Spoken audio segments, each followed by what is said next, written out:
Here is a critical point that is generally overlooked. The anti-Semitism of the Nazis had a great appeal already in the mid-1930s to many Arab nationalists and Islamic fundamentalists. From the mid-30s, from 1936 on, Hitler and his propaganda sections made a great effort to win over the Arab peoples of the Middle East. We see that the undisputed leader of the Palestinian Arab national movement of the 1920s, 1930s and 40s, Haj Amin al-Husseini, the Mufti of Jerusalem, was a fervent admirer of Adolf Hitler.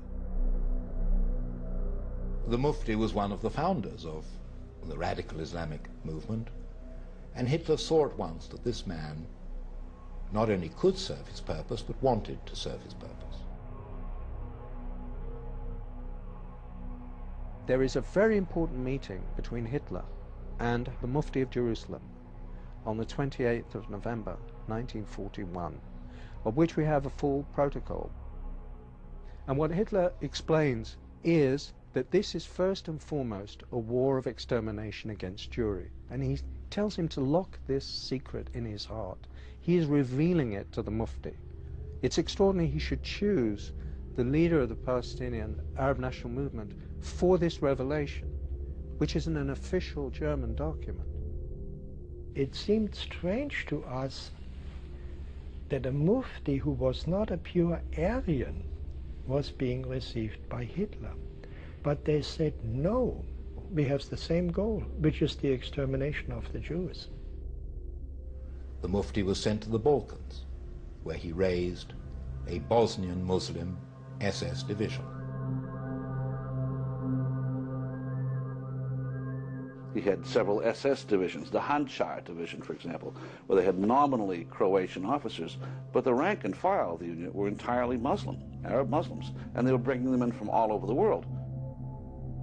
I was utterly astonished that the Grand Mufti of Jerusalem had raised a Panzer division of Bosnian Muslims to fight along the Waffen-SS.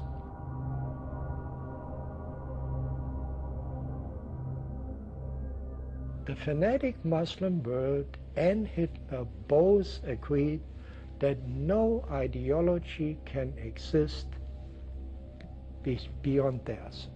It's all-encompassing. A secular dogma like Nazism is less dangerous than this Islamofascism that we see today. It's less dangerous because Islamofascism has a religious twist to it. It says God the Almighty ordered you to do this, not the Führer, you know. So it is way more dangerous. It's trying to grow itself in 55 Muslim states. So potentially you could have a success rate of several Nazi Germanys if these people get their way. Hitler's gone and dead. The German people are not the Nazis of 1944, but the Muslims have never wavered in their goal, which really is, if they possibly could, to kill all of the Jews. I'm convinced of that.